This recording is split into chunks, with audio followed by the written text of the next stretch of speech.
আসসালামু আলাইকুম সবাইকে। আজকে আমরা শিখব মৌলিক সংখ্যা, যৌগিক সংখ্যা, সহমৌলিক সংখ্যা আর ২, ৩, ৪, ৫, ৬, ৯ দ্বারা বিভাজ্য সংখ্যাগুলো। কোন সংখ্যাগুলো এই সংখ্যাগুলো দিয়ে বিভাজ্য হবে সেগুলো শিখব। তাহলে চলো শুরু করা যাক। এখানে আছে দেখো ৫। ৫কে ভাঙলে কি হয়? ১ গুণ ৫। এটা কি আর ভাঙা যায়? যায় না। ৫কে ১ দিয়েই শুধু ভাঙা যায়। আর আমরা ১০ ১ গুণ ৫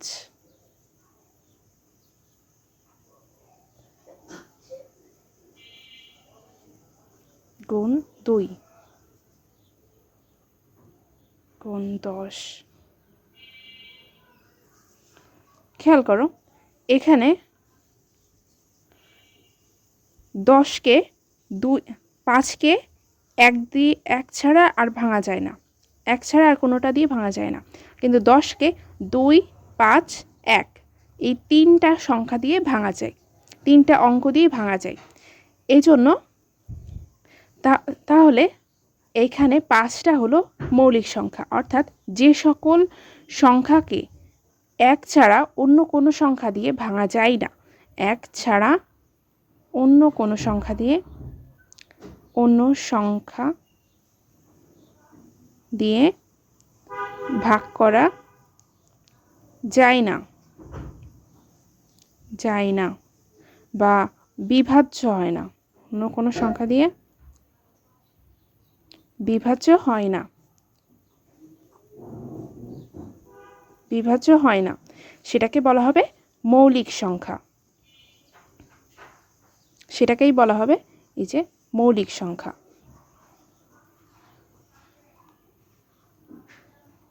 মৌলিক সংখ্যা। আর এখানে ১০কে আমরা ১ ছাড়াও বাকি আরও দুটো অঙ্ক দিয়ে বা দুটো সংখ্যা দিয়ে আমরা ভাঙতে পারবো। একটা হলো ২, একটা হলো ৫। তাহলে এখানে ১ ছাড়াও আরও দুটো সংখ্যা দিয়ে আরও দুটো অঙ্ক দিয়ে আমরা যেহেতু ভাঙতে পারবো, এই জন্য এটাকে বলা হবে যৌগিক সংখ্যা। অর্থাৎ ১ ছাড়া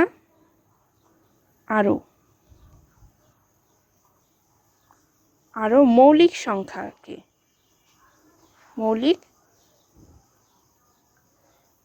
সংখ্যা দিয়ে বিভাজ্য হলে তা যৌগিক সংখ্যা হবে। তাহলে এবার বুঝলে মৌলিক সংখ্যা আর যৌগিক সংখ্যা কি? তাহলে আমাদের এখানে মৌলিক সংখ্যাটা চলে গেল আর যৌগিক সংখ্যাটা চলে গেল, দুটো আমরা শিখলাম। এবার আমরা শিখব সহমৌলিক সংখ্যা কি। সহমৌলিক সংখ্যা হলো, আচ্ছা একটা জিনিস খেয়াল করো, নামের ক্ষেত্রে সহ মানে সাথে, মৌলিক মানে তো ১ ছাড়া আর যে কোনো অন্য কোনো কিছু দিয়ে বিভাজ্য হবে না। তাহলে যে সহ, তাহলে সাথে থাকতে হলে দুটো, কমপক্ষে তো দুটো জিনিস থাকতে হবে। দুটো না হলে তো সাথে থাকা হবে না কোনো কিছুর। তাহলে যদি ২ বা ততোধিক, মানে মনে করো ২ আর আছে ৩, এখানে দুটো অঙ্ক বা দুটো সংখ্যা আছে, দুটো মৌলিক সংখ্যা আছে, তাহলে ২ বা এর বেশি, যেমন ২, ৩, ৫, ৭, ২ এর বেশি, ২ বা ২ এর বেশি, ২ বা ততোধিক সংখ্যার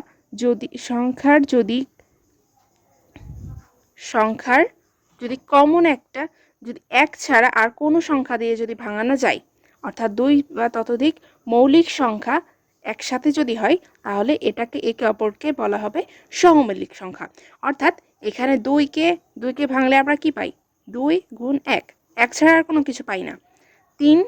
৩কে আমরা ৩ গুণ ১, ১ ছাড়া আর কোনো কিছু পাই না। তাহলে এই দুইটা মৌলিক সংখ্যা। তেমনই ৫ আর ৭, ৫কে তো আমরা এখানে দেখলাম ১ ছাড়া আর কিছু নেই। ৭কে ভাঙলেও ৭ আর ১ ছাড়া আর কোনো কিছু নেই। তার মানে এই সমস্ত সংখ্যাগুলো হলো মৌলিক সংখ্যা। আর এই মৌলিক সংখ্যা যদি হয়, মৌলিক সংখ্যা দুইটা যদি হয়, দুইটা একসাথে নিয়ে কাজ করলে, তাহলে এটা একটা অপরটার সহমৌলিক সংখ্যা। তেমনি ২ এর বেশি যদি মৌলিক সংখ্যা একসাথে কাজ করে, তাহলে সেটা একে অপরের সহমৌলিক সংখ্যা। তাহলে সহমৌলিক সংখ্যাটা ক্লিয়ার হলো। এবার আসি 2 3 4 5 6 9 এই কয়টা কোনো সংখ্যা এত দ্বারা বিভাজ্য হবে কি না সেটা কীভাবে বুঝবো। এবার খেয়াল করো, কোনো সংখ্যা এখানে আমরা 34 লিখলাম। এখন এই সংখ্যাটা 2 দ্বারা বিভাজ্য হবে কিনা সেটা কীভাবে বুঝবো। 2 দ্বারা বিভাজ্য, এটাকে আমরা যদি 2 দ্বারা বিভাজ্য মানে কি, ভাগ করা, অর্থাৎ এটাকে আমরা 2 দিয়ে ভাগ করলাম। 2 দিয়ে ভাগ করলে কত হবে, 2, এখানে 3 আছে, তাহলে এটা কেটে যাবে, 2 একে 2, হাতে থাকে 1, এখানে চলে আসবে, তাহলে 14 হয়। 14 সাথে 14-র ভিতরে 2 কয়বার চাই, 7 বার, অর্থাৎ 17। 2 34-এর ভিতরে 17 বার চাই। একটা জিনিস খেয়াল করো, এখানে 34 আছে, অর্থাৎ লাস্টে একক স্থানীয় অঙ্ক জোড় সংখ্যা। এবার আমরা 30কে ভাঙি। 30কে 2 দিয়ে ভাঙলে কত হবে, 2, আর 3-এর ভিতরে যাই 1 বার, হাতে থাকে 1, শূন্য চলে আসলে 10 হবে। 2 10-এর ভিতরে 5 বার যাই, অর্থাৎ 2 30-এর ভিতরে 15 বার যাই। 2কে 30 দিয়েও ভাঙা যায়। 30 লাস্টে যদি শূন্য থাকে তাহলেও ভাঙা যাবে, লাস্টে যদি জোড় সংখ্যা থাকে তাও ভাঙা যাবে। এখন আমরা আসি, 2কে যদি আমরা শেষে যদি আমরা একটা বিজোড় সংখ্যা নিই তাহলে কি ভাঙা যাবে। এখন খেয়াল করো, 2 3-এর ভিতরে 1 বার যায়, হাতে থাকে 1, 15। 2 15-এর ভিতরে কত বার যাই, 2 15-এর ভিতরে যায় না, তোমার এখানে দশমিক চলে আসে। তো তাহলে এই 2 এই যে শেষে যদি বিজোড় সংখ্যা থাকে তাহলে আমাদের 2 দ্বারা বিভাজ্য হবে না। তাহলে আমরা এখান থেকে কি শিখলাম, 2 বিভাজ্য হবে যদি একক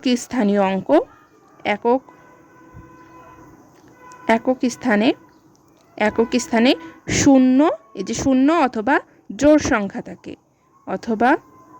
সংখ্যা থাকে, তাহলেই 2 দিয়ে বিভাজ্য হবে। এবার আসি 3 দিয়ে বিভাজ্য। এখন দেখো তো, 3 6 এই সংখ্যাটাকে 36, এই সংখ্যাটাকে আমরা যদি 3 দিয়ে বিভাজ্য করতে চাই তাহলে কিভাবে বুঝবো এটা 3 দিয়ে বিভাজ্য হবে কিনা। এখন চলো তো ভাঙি। 3 দিয়ে যদি 3 3-এর ভিতরে 1 বার যাই, 3 2-এর ভিতরে 2 বার যাই, তাহলে 3 36-এর ভিতরে মোট 12 বার যাই, তাহলে 3 দ্বারা বিভাজ্য হলো, অর্থাৎ 3 দিয়ে ভাঙা গেল। এবার আসি এই যে 35, এই 35কে কি আমরা 3 দিয়ে ভাগ করতে পারবো। 3 3-এর ভিতরে 1 বার যাই, এখানে কিন্তু 6, এখানে কিন্তু আমাদের 6 লাগবে, অর্থাৎ এখানে 5-এর ভিতরে কিন্তু 3 যায় না, তার মানে এটা আমরা ভাঙতে পারবো না। আবার যদি শেষে শূন্য থাকে তাহলে কি আমরা ভাঙতে পারবো। 3 3-এর ভিতরে 1 বার যাই, হাতে থাকে 0, 0-এর ভিতরে 0 বার যাই, তাহলে 3 30-এর ভিতরে 10 বার যাই। এখন খেয়াল করো এখানে যদি তাহলে এখন লাস্টে 0 থাকলে কি আমরা ভাঙতে পারবো, আমরা এটা তো ভাঙতে পারলাম। এবার চলো 40 নিই। 40-কে 3 দিয়ে ভাগ করা যায়।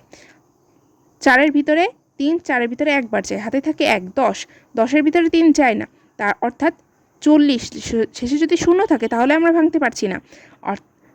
কিন্তু আর একটা জিনিস খেয়াল করো, কমন এই দুইটাকে আমরা ভাঙতে পারছি, তাহলে এই দুইটার ভিতরে কমন জিনিস খেয়াল করো, এখানে 30 আছে, 30 3 যোগ 0, 3 যোগ 0 এটা কত হয়, 3 হয়। 3-কে 3 দিয়ে ভাগ করা যায়, আবার এজন্য এটা ভাঙছি। আবার এখানে 3 এখানে 36 আছে, তাহলে 3 যোগ 6, 3 আর 6 যোগ করলে 9 হয়। এই 9 কিন্তু আবার 3 দিয়ে ভাগ করা যায়, 3 9-এর ভিতরে 3 বার যায়, অর্থাৎ তাহলে 3-কে আমরা কিভাবে ভাঙবো, 3-এর যদি কোনো সংখ্যার যোগফল যদি 3 দিয়ে বিভাজ্য হয় তাহলে সেই সংখ্যাটা 3 দ্বারা বিভাজ্য হবে। তাহলে এখন কোনো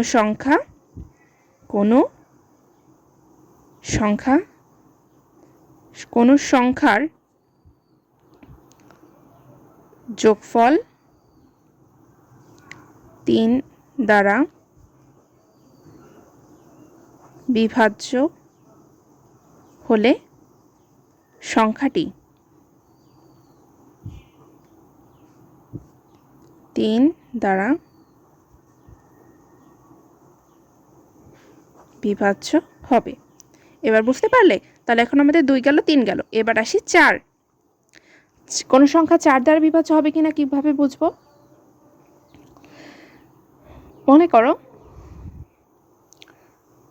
একটা সংখ্যা আসলো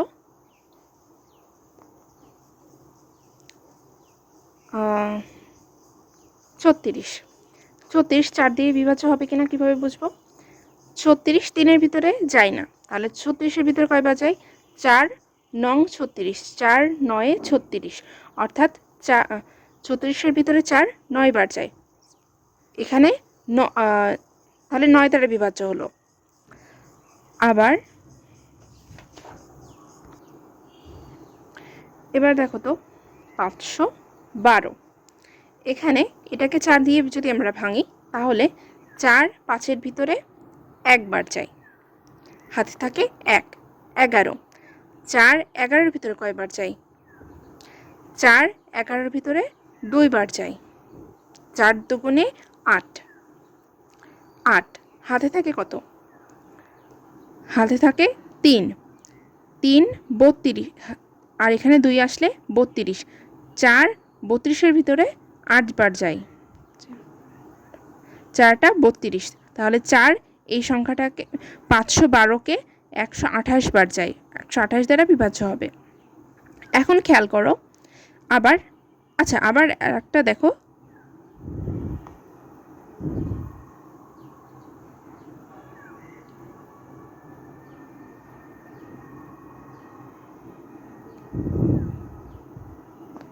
তিরিশ 4-এর ভিতরে কয়বার? 4 30-এর ভিতরে কয়বার যায়? 4 3-এর ভিতরে যায় না, তাহলে 30-এর ভিতরে কয়বার যায়? 4 8 32, 4 7 28। আমাদের কিন্তু 30 হচ্ছে না, অর্থাৎ 4 30-এর ভিতরে কিন্তু যায় না। তাহলে এই দুটার ভিতরে যেহেতু যায়, তাহলে এই দুটার ভিতরে আমরা কমন জিনিস খোঁজার চেষ্টা করি। কোনো সংখ্যার, এই সংখ্যার দেখো শেষের এই সংখ্যা, এইখানে 36 আছে, 36 এখানে দুটা না, একক স্থানীয় অঙ্ক 6, দশক স্থানীয় অঙ্ক 3। একক ও দশক স্থানীয় অঙ্ক এই যে দুটো একসাথে কত হয়? 36 হয়। তাহলে এখন 36 যদি একক ও দশক স্থানীয় অঙ্ক দ্বারা গঠিত সংখ্যা 36, এটা যদি 4 দ্বারা বিভাজ্য হয় তাহলে এই সংখ্যাটা 4 দ্বারা বিভাজ্য হবে। এখন আবার এখানে 512, এখানে একক দশক শতক, তাহলে একক আর দশক স্থানীয় অঙ্ক দ্বারা গঠিত সংখ্যা 12। 12 4 দ্বারা কি বিভাজ্য হয়? 12 4-এর ভিতর 4 দ্বারা বিভাজ্য হয়, 3 বার যায়।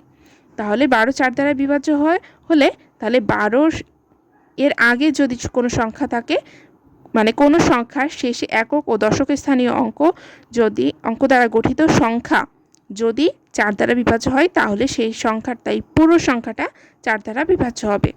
তাহলে এখন আমরা লিখি কোনো সংখ্যার একক ও দশক অঙ্ক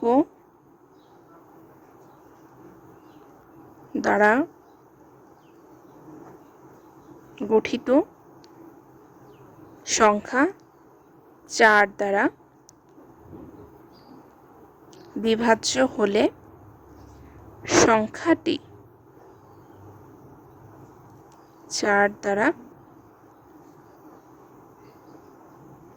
বিভাজ্য হবে। এবার বুঝলে তো? আমাদের 2 3 4, এবার 5। কোনো সংখ্যার, এখন আমরা এই 30-কেই ধরি। 30-কে 5 দিয়ে কয়বার যায়? 3-এর ভিতরে 5 যায় না, তাহলে 30 5-এর ভিতরে কয়বার যায়? 6 বার যায়। আবার যদি আমরা 35 চিন্তা করি, 35 5-এর ভিতরে কয়বার যায়? 3-এর ভিতরে যায় না, তাহলে 35 35-এর ভিতরে 7 বার যায়, 5 7 35। এবার চিন্তা করো 34 5-এর ভিতরে যায়? 3-এর ভিতরে যায় না 5, তাহলে 34-এর ভিতরে কি 5 যায়? 34-এর ভিতরে কি 5 যায়? যায় না। তাহলে এখন খেয়াল করো, এই দুটার ভিতরে যেহেতু 5 যায়, তাহলে এই দুটার ভিতরে আমরা কমন জিনিস খেয়াল করি। এখানে আছে 0, এখানে আছে 5, অর্থাৎ একক স্থানীয় অঙ্ক, মানে কোনো সংখ্যার শেষের অঙ্কটা যদি 0 অথবা 5 হয় তাহলে সেই সংখ্যাটা, তাই পুরো সংখ্যাটা 5 দ্বারা বিভাজ্য হবে। তাহলে লিখে ফেলি, সংখ্যার শেষে 0 অথবা 5, 0,5, 0 অথবা 5 দ্বারা শেষ সংখ্যা 5, 0 অথবা 5 শেষ সংখ্যা হলে সংখ্যাটি 5 দ্বারা বিভাজ্য হবে। এবার 5 চলে গেল। এবার আসি 6। কোনো সংখ্যা 6 দ্বারা বিভাজ্য হবে কিনা কিভাবে বুঝবো? এখন দেখো, 6কে যদি আমরা ভাঙি, 6 কি মৌলিক নাকি যৌগিক সংখ্যা? খেয়াল করো, 6কে যদি আমরা ভাঙি 1 পাবো, 2 পাবো আর 3 পাবো। 1, 2, 3। এখানে দেখো, 6কে যদি আমরা ভাঙি তাহলে 1 ছাড়াও আরও বাকি দুটো অঙ্ক পাচ্ছি বা সংখ্যা পাচ্ছি। তাহলে 6 হলো একটি যৌগিক সংখ্যা। তাহলে 6কে এখানে আমরা 2 অথবা 2 আর 3 পাচ্ছি। তাহলে কোনো সংখ্যা যদি 2 অথবা 3 দ্বারা বিভাজ্য হয় তাহলে সেই সংখ্যাটা 6 দ্বারা বিভাজ্য হবে। যেমন, তাহলে এখানে আগে আমরা লিখে নিই, কোনো সংখ্যা 2 অথবা 3 দ্বারা বিভাজ্য হলে সংখ্যাটি 6 দ্বারা বিভাজ্য হবে। এখন এটা কিভাবে বুঝবো? এখন যেমন ধরো 34, এখানে এটা 6 দ্বারা বিভাজ্য হবে কিনা। এখন দেখো, 34 আমরা বলছি যে 2 অথবা 3 দ্বারা বিভাজ্য হবে। 34 কি 2 দ্বারা বিভাজ্য হয়? 34 ভাগ 2। তাহলে 34, 2 3-এর ভিতরে একবার যায়, হাতে থাকে 1, 16, 8 দুগুণে 16। তাহলে 2, 16-র ভিতরে 8 বার যায়, তাহলে 2 34-এর ভিতরে 18 বার যায়। তাহলে 36 2 দ্বারা বিভাজ্য হলো। এবার আসি 3 দিয়ে। 34 কি 3 দিয়ে বিভাজ্য হয়? এবার দেখো, 3-এর ভিতরে একবার যায়, 3 6-এর ভিতরে 2 বার যায়, অর্থাৎ 36 3 দিয়ে বিভাজ্য হলো। তার মানে 36 2 আর 3 দিয়ে বিভাজ্য হয়েছে। তার মানে 36 6 দ্বারা বিভাজ্য হবে। তাহলে 36-এর ভিতরে কয়বার যায়? 6 বার যায়, 6 যোগ 36। তেমন, তাহলে এবার বুঝলে তো, 6 কোনো সংখ্যা এমনভাবে কোনো সংখ্যা যদি 2 অথবা 3 দিয়ে বিভাজ্য হয় তাহলে সেই সব পুরো সংখ্যাটা 6 দিয়ে বিভাজ্য হবে। এবার আসি আমাদের সর্বশেষ 9। এখন দেখো, এখন খেয়াল করো, আমাদের 9 দ্বারা বিভাজ্য। এখন দেখো, আমরা লিখি 378। 2 অঙ্কের তো হলো, এবার 3 অঙ্ক দিয়ে দেখি। 378, এই 378কে 9 দিয়ে বিভাজ্য হবে কি না। কোনো সংখ্যাটা যদি, একটা ট্রিক্স মনে রাখবা, কোনো সংখ্যার যোগফল যদি 9 দিয়ে বিভাজ্য হয় তাহলে পুরো সংখ্যাটা 9 দিয়ে বিভাজ্য হবে। তাহলে এখন যেমনটা আমাদের 3 দিয়েছিল, 3কে যদি কোনো সংখ্যা 3 দিয়ে যোগফল 3 দ্বারা বিভাজ্য হলে সংখ্যাটি 3 দ্বারা বিভাজ্য হবে। তেমনই কোনো সংখ্যা যদি 9 দ্বারা বিভাজ্য হয় তাহলে পুরো সংখ্যাটা যোগফল যদি 9 দ্বারা বিভাজ্য হয় তাহলে পুরো সংখ্যাটা হলো 9 দ্বারা বিভাজ্য হবে। তাহলে এখন দেখো, এখানে 378, এটা 9 দ্বারা বিভাজ্য হবে কিনা। 3 যোগ 7 যোগ 8, এখন যোগ করো তো, যোগ করলে কত আসে? 18 আসে। 18, এই 18 কি 9 দ্বারা বিভাজ্য? 18 ভাগ 9, তাহলে 18 কি 9 দ্বারা বিভাজ্য? দেখো তো, 18 1-এর ভিতরে যায় না, 9 1-এর ভিতরে যায় না, 9 18-এর ভিতরে কয়বার যায়? 9 18-এর ভিতরে 2 বার যায়, অর্থাৎ 18 9 দ্বারা বিভাজ্য হবে। তাহলে এই যে 18 9 দ্বারা বিভাজ্য হবে, তাহলে এই সংখ্যাটা, মূল যে সংখ্যাটা 378ও 9 দ্বারা বিভাজ্য হবে। এখন দেখি বিভাজ্য হয় কিনা। 9 3-এর ভিতরে যায় না, 9 37, 3 আর 7, 9 37-এর ভিতরে কয়বার যায়? 4 9 36, তাহলে হাতে থাকে 1, 18, 9 18-এর ভিতরে 2 বার যায়, তাহলে 9 378-এর ভিতরে 42 বার যায়, অর্থাৎ 378কে 9 দ্বারা বিভাজ্য হয়েছে। তার মানে কোনো সংখ্যার যোগফল 9 দ্বারা বিভাজ্য হলে সংখ্যাটি 9 দ্বারা বিভাজ্য হবে। এবার বুঝলে তো আমাদের 1.2 এর এই অঙ্কগুলোই আছে। এবার চলো আমরা একটু বইয়ে দেখি। এবার চলো আমরা একটা উদাহরণ করি। উদাহরণ 1-এ আছে, এখানে একটাই উদাহরণ আছে, তাহলে চলো আমরা একটা উদাহরণ করি। জারিফ জাওয়াতকে এক অঙ্কের 6টি সংখ্যা লিখতে বলায় যে সে 2, 0, 3, 8, 7 ও 4 লিখল। এখন জারিফ জাওয়াতকে 4, 7, 5 ফাঁকা 2 লিখে বলল এমন কিছু অঙ্ক যা এই ফাঁকা স্থানে বসালে গঠিত সংখ্যাটি 3 দ্বারা বিভাজ্য হবে। মানে এই ফাঁকা জায়গায় এটা তো একটা সংখ্যা, আর এই সংখ্যার ভিতরে এই ফাঁকা জায়গায় এমন একটা অঙ্ক বসাতে হবে যেটা বসালে এই পুরো সংখ্যাটা 3 দ্বারা বিভাজ্য হবে, মানে 3 দিয়ে ভাগ করা যাবে। এবার আসি আমাদের কি চাইছে, কি বলছে প্রশ্ন। এবার দেখো আমাদের প্রশ্নে বলছে জাওয়াদের লেখা সংখ্যাগুলো থেকে, জাওয়াদের লেখা সংখ্যাগুলো কোনটা? 2। জাওয়াদের লেখা সংখ্যাগুলো থেকে মৌলিক সংখ্যা, জাওয়াদের লেখা সংখ্যাগুলো এই যে জাওয়াতকে এক অঙ্কের 6টি সংখ্যা লিখতে বলল, 2, 0, 3, 8, 7 ও 4। এই জাওয়াদের লেখার সংখ্যাগুলো থেকে মৌলিক সংখ্যাগুলো আলাদা করতে হবে। মানে এই সংখ্যাগুলোর ভিতরে যেগুলো মৌলিক সংখ্যা সেগুলো আলাদা করতে হবে। আলাদা করে সংখ্যাগুলির মৌলিক সংখ্যা হওয়ার কারণ, মানে এই সংখ্যাগুলোর ভিতরে মৌলিক সংখ্যাটা আলাদা করব। আর আমরা যে সেগুলোকে মৌলিক সংখ্যা কেন বললাম সেটা আমাদের দেখাতে হবে। তাহলে এখন আমরা আসি একটা একটা করি। তাহলে এখানে সমাধান কি আছে, সমাধানটা একটু দেখো। জাওয়াদের লেখা অঙ্কগুলো কোনগুলো এখানে সাজাইছে, এই যে 2, 0, 3, 8, 7, 4, 2, 0, 3, 8, 7, 4 এই সংখ্যাগুলো জাওয়াদের লেখা। এদের মধ্যে মৌলিক সংখ্যা কোনগুলো? এখন দেখো মৌলিক সংখ্যা কিভাবে বাঁচবো। 2কে আমরা ভাঙলে 2 আর 1 ছাড়া আর কোনো সংখ্যা পাই না। 0 কিন্তু যৌগিক সংখ্যা না, মৌলিক সংখ্যাও না, তাই 0কে ধরা যাবে না। 3কে আমরা ভাঙলে 3 আর ওই 1 ছাড়া আর কোনো সংখ্যা পাই না।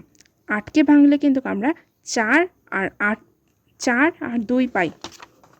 এখন দেখো এই যে 8কে যদি আমরা ভাঙি তাহলে 2 গুণ 4, 4 দুগুণে 8, এখানে গুণ 1, অর্থাৎ 1 ছাড়াও আমরা আরও দুটো সংখ্যা পাচ্ছি। তাহলে 8 কিন্তু আমাদের মৌলিক সংখ্যা না, 8 কিন্তু আমাদের যৌগিক সংখ্যা হয়ে গেল। এরপরে আসি 7কে ভাঙলে 7 আর 1 ছাড়া আর কোনো সংখ্যা পাই না। 4কে ভাঙলে আমরা কি পাই? 2 গুণ 2 গুণ 1, অর্থাৎ 1 ছাড়াও আরও বাকি একটা সংখ্যা অথবা দুটো সংখ্যা আছে যেটা দুটো অঙ্ক পাই, অর্থাৎ 4 আমাদের যৌগিক সংখ্যা। তাহলে আমাদের এখানে মৌলিক সংখ্যা, এই সংখ্যাগুলোর ভিতরে মৌলিক সংখ্যা কোনগুলো?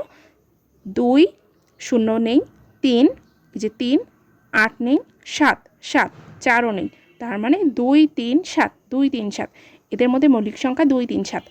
এখন এগুলোকে আমরা মৌলিক সংখ্যা কেন বললাম, এখানে আমাদের সেই কারণগুলো লিখতে হবে। কারণ 2কে ভাঙলে 1 গুণ 2, 3 সমান 1 গুণ 3, 7 সমান 1 গুণ 7, অর্থাৎ 2, 3, 7 এর গুণনীয়ক 1 এবং ওই সংখ্যাটি। এজন্য আমরা এটাকে বলছি, এগুলোকে আমরা বলছি মৌলিক সংখ্যা। এখন দেখো এই গুণনীয়ক মানে কি? গুণনীয়ক মানে এটাকে গুণ করা যাবে, এই গুণ করা যাবে 1 এবং ওই সংখ্যাটা ছাড়া আর কোনো সংখ্যা দিয়ে গুণ করলে এই 2 পাওয়া যাবে না। এবার আমাদের ক নম্বরটা গেল। এবার আমাদের খ নম্বরে বলা আছে, দেখাও যে জাওয়াদের লেখা অঙ্কগুলো দ্বারা গঠিত, জাওয়াদের লেখা অঙ্কগুলো কোনগুলো? এইগুলো। জাওয়াদের লেখা অঙ্কগুলো দ্বারা গঠিত, মানে এই অঙ্কগুলোকে আমরা সাজাবো বৃহত্তম ও ক্ষুদ্রতম সংখ্যার বিয়োগফল, বৃহত্তম ও ক্ষুদ্রতম সংখ্যা, মানে এই অঙ্কগুলো দিয়ে আমরা একবার বৃহত্তম সংখ্যা বের করব, একবার ক্ষুদ্রতম সংখ্যা বের করব। আর এই বৃহত্তম সংখ্যা বের করে আর ক্ষুদ্রতম সংখ্যা বের করে এর বিয়োগফল 9 দ্বারা বিভাজ্য, সেটা আমাদের দেখাতে হবে। এখন চলো আমরা এই সংখ্যাগুলো দিয়ে আমরা বৃহত্তম সংখ্যা বের করি আগে। তাহলে এই সংখ্যাগুলো আছে কি কি সংখ্যা আছে? 2, 0, 3, 8, 7, 4। এই সংখ্যাগুলোকে এখন আমরা সাজাবো। তাহলে বৃহত্তম সংখ্যা যদি বের করতে হয় তাহলে আমরা বড় থেকে ছোট সাজাবো। তাহলে বড় কোনটা? 8, এর ভিতরে 8 বড়, 8। আর এইভাবে এই চিহ্নটা বলা হয় বড় চিহ্ন বা বড় চিহ্ন। এখন এই একটা জিনিস মনে রাখবা, এটা এখানে খাওয়া পাশ যেটা না সেটা হলো বড়, আর মুখ বন্ধ করার পাশ যেটা সেটা হলো ছোট। তাহলে 7-এর থেকে ছোট কোনটা? 7 হলো, 8 হলো বড়, 8 হলো খাওয়া পাশ। 8-এর থেকে ছোট কোনটা? 7। এই যে 7, এরপরে আরও সংখ্যা আছে, তার মানে 7 হলো বড়। এরপর 7-এর থেকে ছোট কোনটা? 7 থেকে ছোট 4, 4-এর থেকে ছোট 3, 3-এর থেকে ছোট 2, 2-এর থেকে ছোট 0। এখন দেখো এইগুলোকে দিয়ে, এই সংখ্যাগুলোকে দিয়ে আমরা এখন বড় থেকে ছোট সাজালাম, এবার আমরা বৃহত্তম সংখ্যা বের করব। তাহলে এখন দেখো আমাদের বৃহত্তম সংখ্যা হবে 8। বড় এভাবে করে সাজাবো, 8, 7, 4, 3, 2, 0। এবার আমরা বৃহত্তম সংখ্যা তো পেয়ে গেলাম, এবার আমরা ক্ষুদ্রতম সংখ্যা বের করব। তাহলে এখন দেখো ক্ষুদ্রতম সংখ্যা, তাহলে এবার উল্টোটা হবে। এখন উল্টোটা হলে আমাদের কি দাঁড়ায়? 0, 2, 3, 4, 7, 8। এটা হলো ক্ষুদ্রতম সংখ্যা হবে। কিন্তু আরেকটা জিনিস এবার খেয়াল করো, সবার প্রথমে কিন্তু 0 আছে। কোনো সংখ্যার প্রথমে যদি 0 বসে তাহলে ওই 0-র কোনো মানে হয় না, 0-র কোনো মূল্য থাকে না। এখন তুমি কি সেখানে বসবা যেখানে তোমার কোনো মূল্যই নেই? 0 যদি আগে বসে তাহলে তো কোনো মূল্যই নেই, থাকাও যায় না থাকাও তাই। এজন্য 0 বলবে যে আমি প্রথমে বসবো না, আমাকে এর পরে বসাতে হবে, পরে বসালে তাহলে আমি মানব। এখন তার মানে এই 2-এর সাথে 0 স্থান বদল করে নেই। তাহলে 2টাকে 2 এই 0-র জায়গায় যাবে, আর 0 2-এর জায়গায় যাবে, আর বাকি সব ঠিক থাকবে। এবার 3, 4, 7, 8। তাহলে এটা হলো আমাদের ক্ষুদ্রতম সংখ্যা। ক্ষুদ্রতম সংখ্যা বসাই 2, 0, 3, 4, 7, 8। তাহলে আমরা বৃহত্তম আর ক্ষুদ্রতম সংখ্যা পেয়ে গেলাম। এখন পাওয়ার পরে এখন আমাদের কি বলছে? বৃহত্তম ও ক্ষুদ্রতম সংখ্যার বিয়োগফল, অর্থাৎ এই দুইটা সংখ্যার বিয়োগ করতে হবে। তারপরে বিয়োগফল যেটা পাবো, এখন বিয়োগফল পাবো। এখন আমরা বিয়োগফল করি।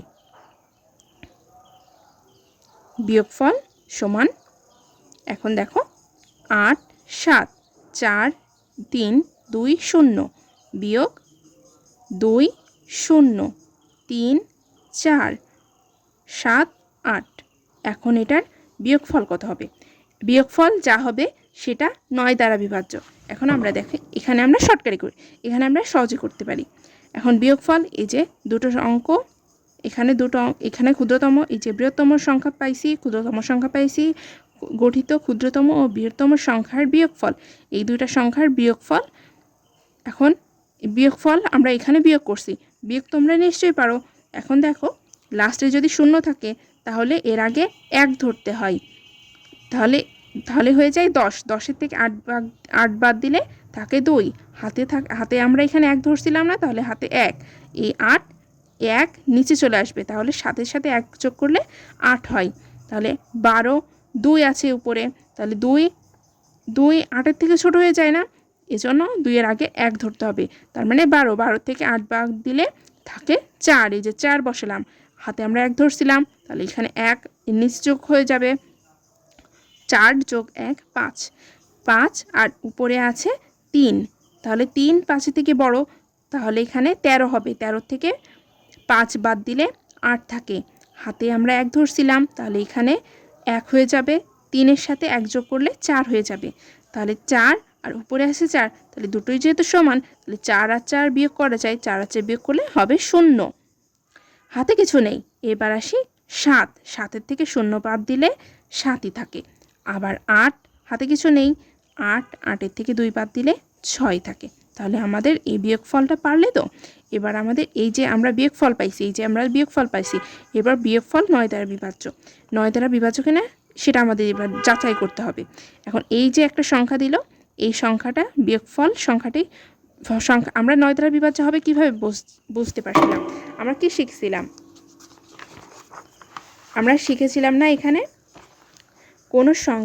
কোনো সংখ্যার যোগফল, এই যে 378 যোগফল এর যদি 9 দ্বারা বিভাজ্য হয় তাহলে প্রদত্ত সংখ্যাটি 9 দ্বারা বিভাজ্য হবে।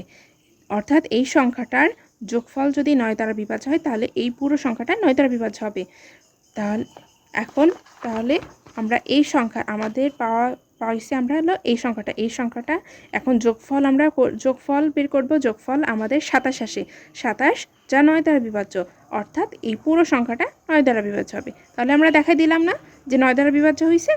এবার আসি, এবার আমাদের খ নম্বরটা চলে গেল। এবার আমাদের গ নম্বর কি আছে, এই ফাঁকা চিহ্নিত স্থানে কোন কোন অঙ্ক বসবে তা নির্ণয় করো। এই যে ফাঁকা চিহ্ন, এই যে জারিফ যে একটা সংখ্যা লিখে দিল, একটা ফাঁকা চিহ্ন দিয়ে দিল, এই ফাঁকা স্থানে কি কি অঙ্ক বসালে বা কি কি অঙ্ক বসালে এই পুরো সংখ্যাটা 3 দিয়ে বিভাজ্য হবে। এই যে দেখো এখানে বলছে যে কোন কোন ফাঁকা চিহ্নে এমন একটা সংখ্যা বসাতে হবে যেটা বসালে 3 দ্বারা বিভাজ্য হবে। এবার আসি, তাহলে এখন এই ফাঁকা চিহ্নতে আমাদের বসাতে হবে। এখন দেখো এই এত অঙ্কে ব্যবহৃত অঙ্কগুলোর যোগফল আমরা 3 দ্বারা বিভাজ্য হলে আমরা কি পড়ছিলাম, কোনো সংখ্যা, এখানে কি লেখা আছে, কোনো সংখ্যার যোগফল, অঙ্কগুলোর যোগফল 3 দ্বারা বিভাজ্য হলে ওই সংখ্যাটি 3 দ্বারা বিভাজ্য হবে। অর্থাৎ কোনো সংখ্যাগুলোর যোগফল যদি 3 দ্বারা বিভাজ্য হয় তার মানে সেই সংখ্যাটা 3 দ্বারা বিভাজ্য হবে। তাহলে এখন আমরা এই সংখ্যাটার যোগফল নির্ণয় করি। আমাদের এখানে আছে 4 7 5 ফাঁকা 2, তাহলে আমরা 4 7 5 2 এই কয়টা সংখ্যা আগে যোগফল নির্ণয় করি। যোগফল 18 আসে, তার মানে 18 যা 3 দ্বারা বিভাজ্য হয়, তার মানে 3 দ্বারা বিভাজ্য হয়ে যাবে।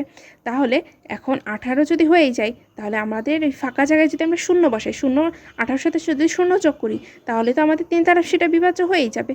তাহলে এখানে বলছে যে শূন্য বসার ফাঁকা স্থানে শূন্য বসালে 3 দ্বারা বিভাজ্য হবে। এরপরে আসি আরও সংখ্যা, 3 শুধু শূন্যই বসালে হবে, আরও অনেক কিছু আছে। এখন দেখো যোগফলের সাথে মানে এই ফাঁকা স্থানে যদি আমরা 3 বসাই তাহলে এই যে এই কটা সংখ্যার যোগ করছি 18, তার মানে 18 সাথে 3 বসাইছি, 18 সাথে যদি 3 যোগ করি তাহলে আমাদের হয় 21।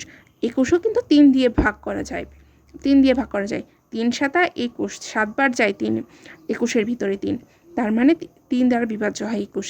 এজন্য এই ফাঁকা স্থানে যদি আমরা 3 বসাই তাহলেও আমাদের এই পুরো সংখ্যাটা 3 দিয়ে বিভাজ্য হবে। এবার আসি, এরপরে যদি আমরা 6 বসাই, যদি আমরা 9 বসাই তাহলেও আমাদের এই পুরো সংখ্যাটা 3 দিয়ে বিভাজ্য হবে। 6 বসালে হয় 24 যা 3 দ্বারা বিভাজ্য, আবার 9 বসালে হয় 27, সেটাও 3 দ্বারা বিভাজ্য। সুতরাং ফাঁকা স্থানে 6 ও 9-এর যে কোনোটি বসালে গঠিত সংখ্যা 3 দ্বারা বিভাজ্য হবে। তাহলে অতএব এই ফাঁকা স্থানে শূন্য আমরা একবার 0 বসাইছি, একবার 3 বসাইছি, একবার 6 বসাইছি, একবার 9 বসাইছি। তাহলে 0 3 6 9 অঙ্কগুলোর যে কোনোটি বসালে প্রতি ক্ষেত্রে গঠিত সংখ্যা 3 দ্বারা বিভাজ্য হবে।